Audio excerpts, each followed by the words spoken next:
Assalamualaikum warahmatullahi wabarakatuh. Waalaikumsalam. Perkenalkan, nama saya Ahmad Fadil. Saya dari mahasiswa Sejarah Kebudayaan Islam, Institut Agama Islam Negeri Cirebon.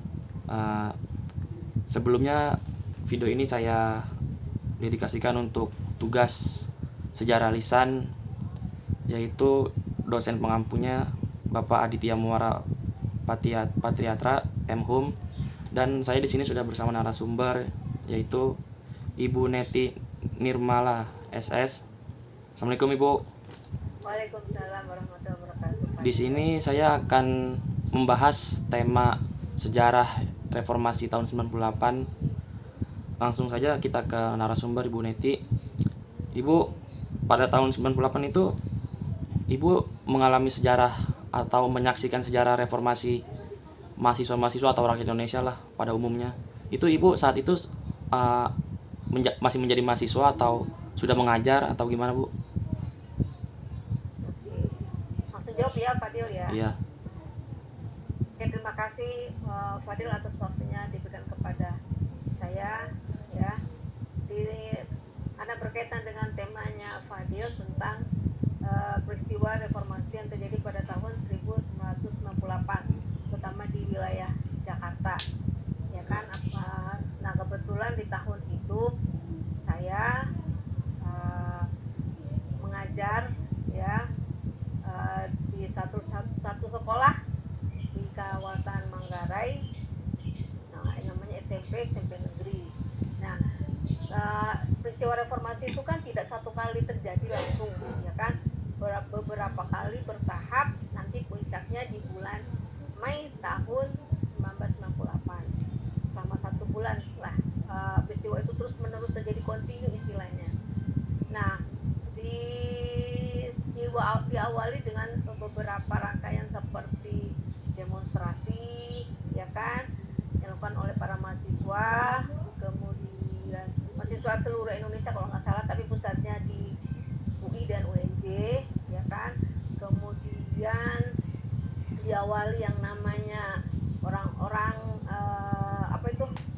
menyerbu beberapa toko, kemudian membakar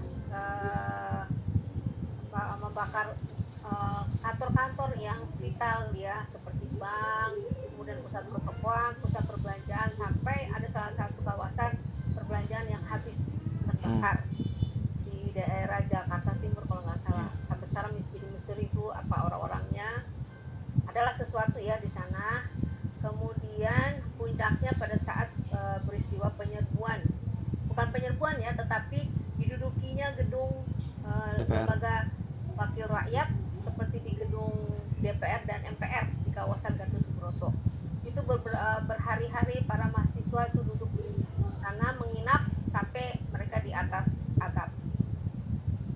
Kemudian pada saat itulah karena terjadi tekanan dari mahasiswa, kemudian faktor ekonomi ya yang paling berpengaruh, karena kelangkaan barang makanan sampai langka, sampai kita menyerbu yang namanya gula, itu kan vital ya. Kemudian apalagi itu teh, itu di mana-mana nggak ada ya.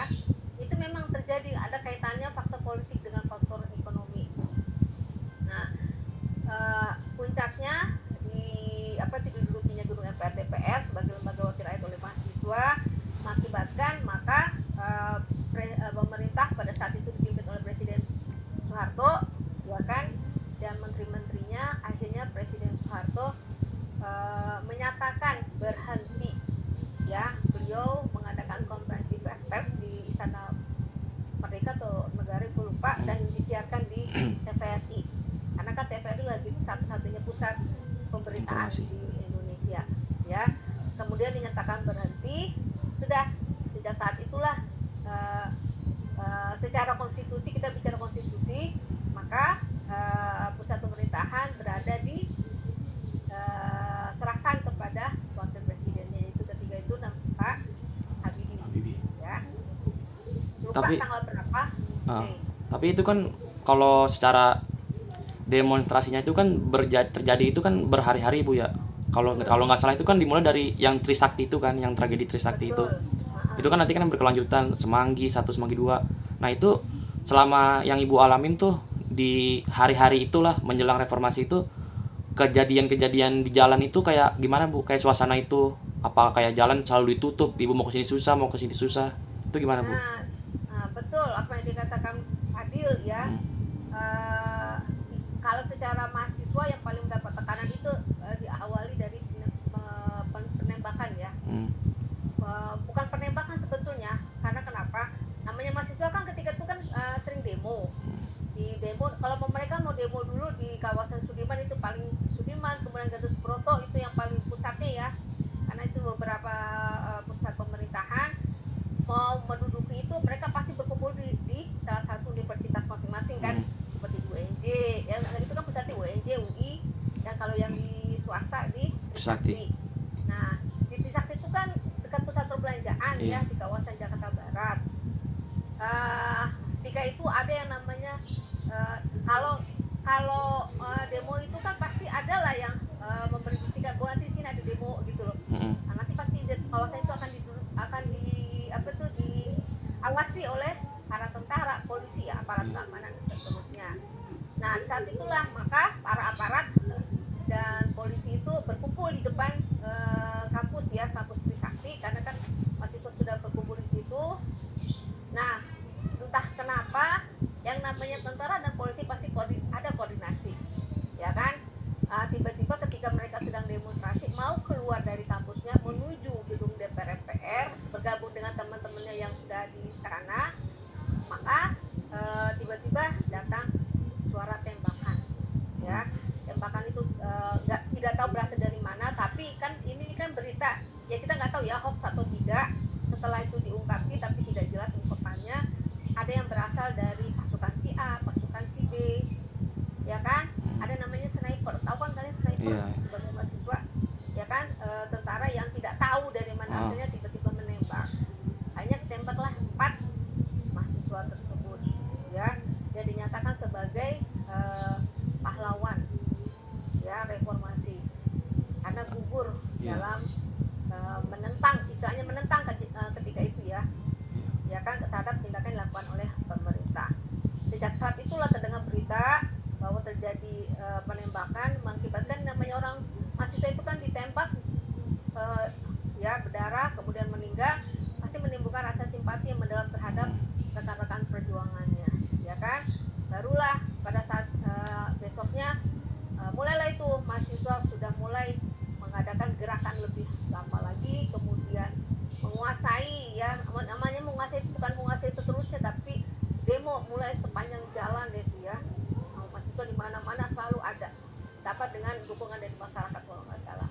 Nah, pada saat itulah ibu kebetulan kan mengajar di salah satu SMP, tapi ibu juga kebetulan tadi kuliah namanya Akta 4 ya di UNJ ya.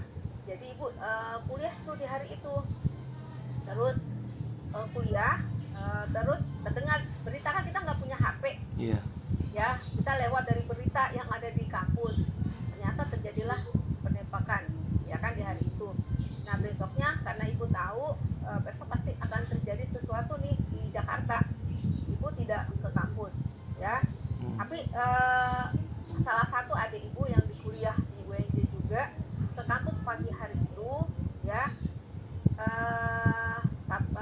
Kemudian tidak bisa pulang ke rumah karena sepanjang jalan itu sudah ada yang namanya blokade. Ibu tahu kan rumah ibu kan di Sudirman ya. Iya. Sudirman, Tanabang itu kalau mau ke kampus UNJ itu Romangun, mesti naik bus, ya kan. Beda dengan zaman sekarang. Kalau zaman sekarang mah transportasi itu lebih mudah. Zaman dulu kan mesti 2 kali 3 kali. Kata adik ibu sepanjang jalan itu penuh dengan panser. Kemudian orang-orang sudah tidak mau bekerja karena kan di daerah kawasan itu sebelumnya sudah ada yang namanya pembakaran. Kan kalau ibu kan rumahnya di dekat namanya Bendungan Hilir. Ada beberapa kantor yang dibakar. Jadi itu mencekam suasana. Oh, jadi efek dari demo-demonya mahasiswa itu banyak kegiatan-kegiatan masyarakat yang terhambat gitu, Bu. Yang terhambat, betul. Tapi jadi banyak yang tidak tapi dari masyarakat sendiri itu banyak yang ini gak sih, Bu, mendukung mahasiswa untuk menurunkan Soeharto ibaratnya lah, kan karena udah 32 tahun berkuasa. Jadi kayak masyarakat itu di sisi lain mendukung gerakan mahasiswa itu apa menolak gitu, kayak bikin rusuh aja gitu, gimana tuh Bu? Sebetulnya sih yang namanya politik ya, kita sebagai masyarakat umum ketika itu ya tahu, tapi tetaplah yang mendukung gerakan mahasiswa karena kan menentang ya 32 tahun, kemudian puncaknya beliau Bapak Presiden Soeharto juga tidak mau mundur ya kan terhadap tekanan-tekanan masyarakat. Karena kan kalau sudah tekanan pasti dari dunia internasional juga nggak bisa ya kan nggak mendapat dukungan. Berarti kan kacau nih ekonomi di kita. Akhirnya ya para masyarakat mendukung lah ya kan. Jadi ketika terjadi Presiden Soeharto berhenti, ibu sama adik-adik ibu sebagai masyarakat ini langsung mendatangi gedung MPR kan dekat ya. Jadi kita ke sana melihat para mahasiswa itu setelah mendengar berita Presiden Soeharto itu berhenti, kemudian para mahasiswa, kamu pernah tahu kan beritanya, langsung berenang ya kan, kemudian bersorak-sorak lah ya, alhamdulillah, kemudian euforia istilahnya ya, ada yang mencukur rambutnya dan seterusnya. Ya masyarakat juga senang ikut berfoto, kemudian datang ke gedung MPR DPR. Jadi gedung MPR DPR itu sudah ditutupi oleh para mahasiswa dan masyarakat. Udah jadi bukan kayak seperti gedung apa sih yang Dewan. biasa kamu lihat sekarang ini. Ya, itu peristiwa yang sangat benar-benar di luar dugaan kita ya. Tapi kenapa Bapak Presiden Soeharto menyatakan berhenti, tidak memakai kata mengundurkan diri atau apalagi dan seterusnya. Kalian sebagai mahasiswa harus tahu itu, menganalisa ya. Tapi kayak hari-hari setelah Presiden Soeharto turun kan naik tuh Pak Habibie. Nah itu kemudian keadaan kembali normal atau tetap kacau gitu berhari-harinya itu, kayak kan nih setelah reformasi itu kan 98 Soeharto kan mundurkan diri.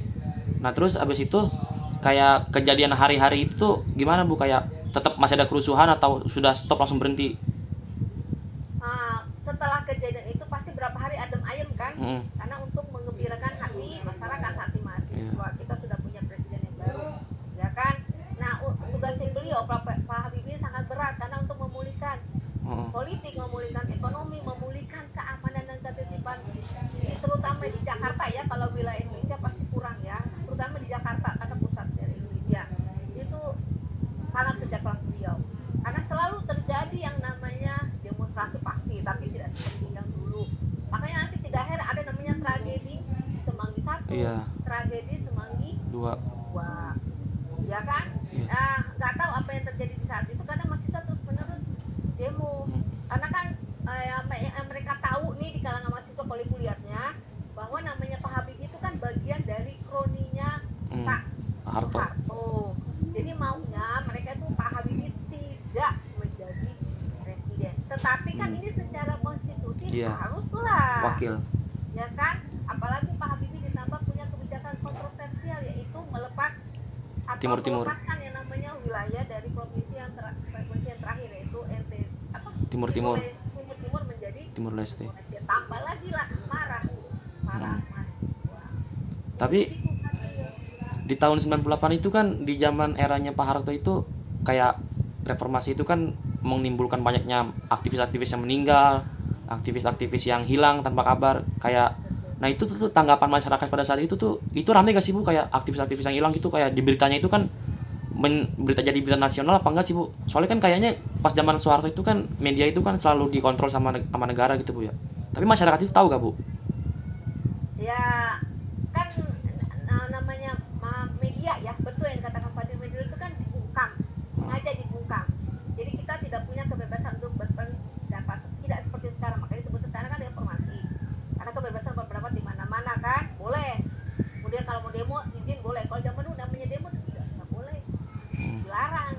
Nah media juga termasuk itu karena media itu hanya satu untuk media TV, kemudian hanya satu untuk media radio, tapi ditambah dengan swastanya belum terlalu banyak ya kan. Nah yang namanya berita itu kan pasti disadur dulu ya di salah satu pusat, juga nanti akhirnya hanya orang-orang tertentu saja yang bisa menangkap bahwa ini yang terjadi di politik kita gitu loh. Kalau orang-orang masyarakat bawah kan nggak tahu apa yang terjadi, ikut aja. Yaudah Bu, sudah 15 menit nih, sudah lumayan lah. Sebelumnya terima kasih banyak Bu ya. Sama-sama Aduh Pak Ade. Ibu. Makasih banyak Bu ya. Iya. Sama-sama Pak Ade. Udah selesai berarti 15 menit. Iya. Udah stop